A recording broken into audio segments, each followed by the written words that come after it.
পুরুষোত্তম মাস অথবা মল মাস, অথবা অনেকে এটা অধিক মাস হিসেবেও জানি।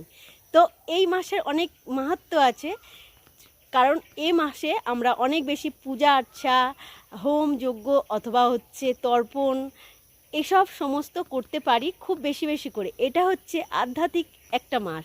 যত ইচ্ছে ভগবানের সেবা করো, দান ধ্যান করো, গঙ্গা স্নান করো, পিতৃদেবের আরাধনা করো, তার জন্য এই মাস।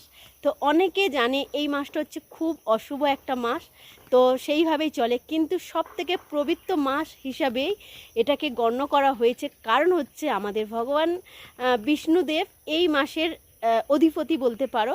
যখন কেউ এই মাসের দায়িত্ব নিচ্ছিল না, তখন আমাদের শ্রীকৃষ্ণ অথবা আমাদের ভগবান বিষ্ণু এই মাসের দায়িত্ব নিয়েছিল।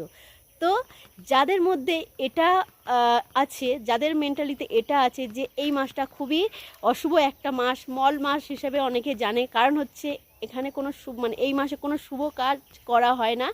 সেই কারণে যেমন তোমার ঘর চাপা, বিয়ে অথবা অন্নপ্রাশন এরকম ধরনের কোনো শুভ কাজ বা কোনো জমি জায়গা কেনা এগুলো কিছুই করা যায় না।